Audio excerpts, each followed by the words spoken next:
Hello, welcome to Scotch Sunday. I'm Mark. Thanks for tuning in. Thanks for giving this a view. If you want, go ahead and subscribe down at the bottom. I'm doing at least one a week of different scotches. I can't keep up with. I'm probably gonna have to start doing them more than once a week because there's more scotch than I don't like having unopened bottles in my house, and I try to open them when I'm due the review. Okay, so today I have the Duhok.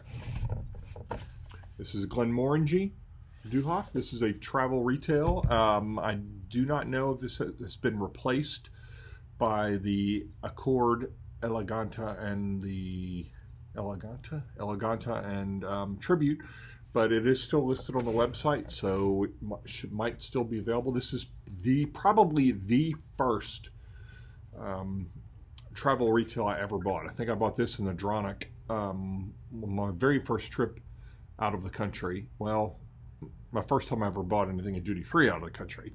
I think I bought vodka the first time I went out, which I was an idiot back then. So anyway, probably still am an idiot. But so anyway, okay. So this is one of their travel retails, and I'm going to go and open it right now so that we let it kind of air out in there a little bit. So, all right, let's see what we got here.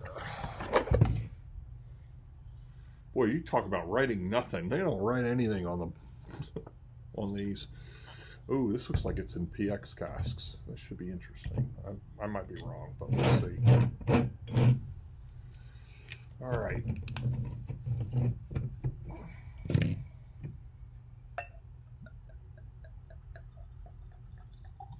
Oh, yeah, I'm going to be smashed if I keep pouring like that.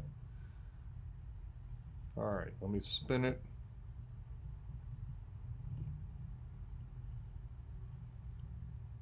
All right, good deal. What the hell is that? All right.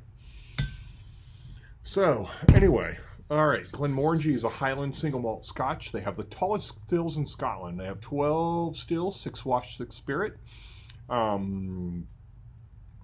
are the best-selling Scotch in Scotland. They produce about 10 million gallons a year. About 6.5 stay within the UK. So they export less than half of what they produce. Glenmorangie means Vale of Tranquility or Vale of Big Meadows. Not really sure which one.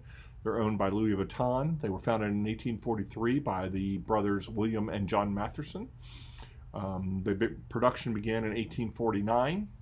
They were mothballed during Prohibition from 1931 to 1936, and then again during World War II from 1941 to 1944. The site was originally a farm distillery named Morangie, but really distilling was going on there all the way back to the early 17th century. So it's it's been going on there for quite some time. They use American white oak coming from the Mark Twain Forest in the Ozark Mountains of, I think, Missouri. I'm not positive, but they air dry their wood rather than kiln. Okay, so that is pretty much everything there. What else can I tell you about the Duhok in particular? It's 43% ABV. It's it's aged in bourbon casks, and it's finished in virgin oak and PX. And I think it's inspired by King James pilgrimage to the shrine of Saint Duhok, the patron saint of Tain. And I think Glenmorangie's their big thing is the 16 men of Tain, I believe. I don't remember. So I think that 16 men of Tain is kind of one of the things they talk about. So this is supposed to be the whiskey fit for a king. Yeah. So it's, what else can I tell you? It's Representing the two casks are representing the King's character of whiskey that are initially aged in bourbon cask and then split into being finished in the King of Sherry's PX, Pedro Ximénez, and exemplifying the King's tempered diplomatic side, and the other finished in virgin oak cask, representing the King's fiery, impulsive nature. So, let me go ahead and show you what it looks like. I don't know. It's a no age statement. I do not know if they use coloring or chill filtering. It doesn't say anywhere. It's not that easy to find. Nobody knows. I can't find anything on the internet, so I don't know. Maybe it's chill filtered, maybe it's colored, I don't know. So there you go there. I'm going to put that behind me so I don't have to mess with it. There's your color. Okay. So there's quite a bit on this box. I'm not going to read everything because it's just ridiculous, but I'm already 6 minutes in, so. St. Duhok, at the center of the royal borough of Tain, Ross-shire, in the far north of Scotland, where the Glenmorangie distillery has stood proudly since 1843, lies the resting place of St. Duhok. Born around the year 1000, the patron saint of Tain was revered as the land in which he rose to prominence. During the Middle Ages, the legends of his workings drew travelers from far and wide on pilgrimages of ancient Borough. Of those who have been captivated by the lore of St. Duhok, none is more renowned than King James the, I don't know my Roman numerals, 1V, I think that's 4, the King of Scots, widely celebrated as one of the most successful reigning monarchs of Scotland, having visited the shrine annually up until his death in 1513. King James IV's journey stretched through the rocky highlands and across the sheltered Commentry Firth, a path now known by many as the King's Route. It has been said that the king often sought peace in the tranquility of the land ahead of foreboding times, as would have been the case during the final pilgrimage to Tain, taking place only weeks before his downfall. Renowned as a great political diplomat, the king's tempered rationale and scientific mind was known to be contrasted by an impulsively courageous spirit, which many believe ultimately led to his death on the battlefield, leading gallantly from the front. Glenmorangie Duhok, inspired by King James' annual pilgrimage to the shrine of St. Duhok in the home of Glenmorangie, celebrated director of whiskey creation and distilling by Dr. Bill Lumsden, set out to create a whiskey fit for a king. To a selection of single malts aged in ex-bourbon casks, Dr. Bill carefully married 2 parcels of spirit finished in casks representing the king's often contrasting nature. The first appropriately finished in casks from the King Sherry's, Pedro Ximénez, and to add to a layer of rich sweetness, exemplifying the king's temperate diplomatic side. The second finished in charred virgin oak casks, so it's charred virgin oak casks, providing an intense spicy side, embodying the king's fiery, impulsive nature. Okay, I'm not going to go on to the rest, so let's see what we got. Okay, so on the nose. Oh, very sweet.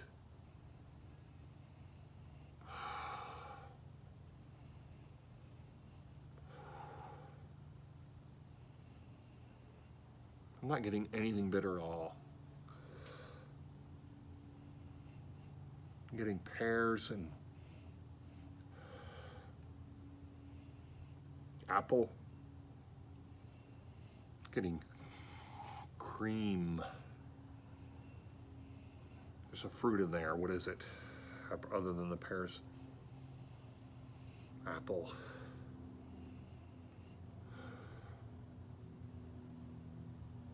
Plums, I think. It's very more. Wow, it's very a lot of fruit.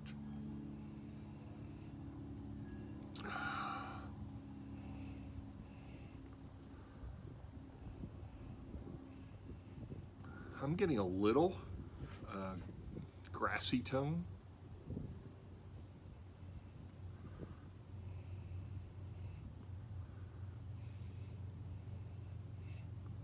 But mostly fruit. Very interesting.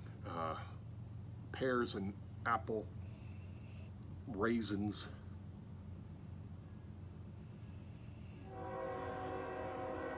Raisins and plums.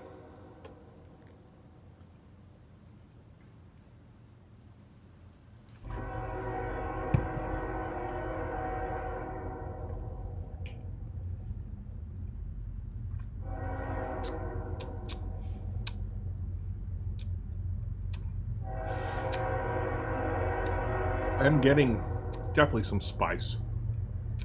Cloves, which is not a spice I love. Damn train. I'm going to pause this. Actually, I'm not. I'll just edit it out.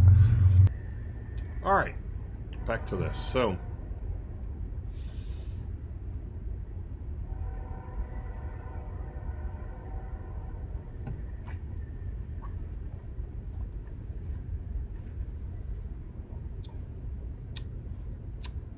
getting spice, and some toffee, cloves, which again, I don't like cloves, but there is a buttery tone to this, and kind of like orange peel, not really the sweetness of the orange, more of the bitterness of the orange. I'm getting a little bit of chocolate.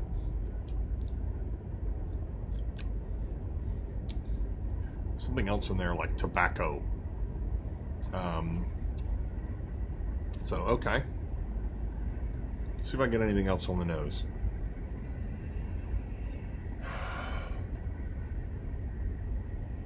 I'm getting some toasted oak.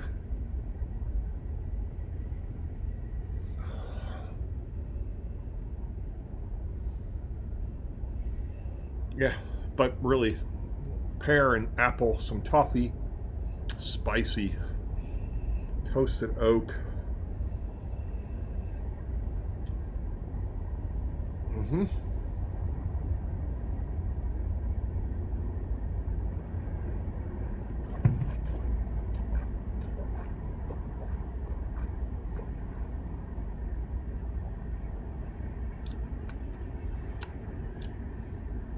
I'm getting some malt. A leather. Yeah, leather. Clove comes through.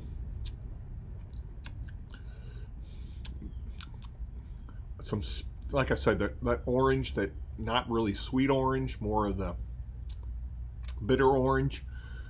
Some butter. Finishes with more of that clove on the finish and that orange. So I'm not a huge fan of this one. Very disappointed.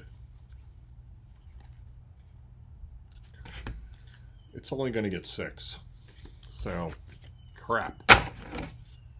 Gosh, pisses me off when something hard to get is mediocre. All right, we'll see you next time.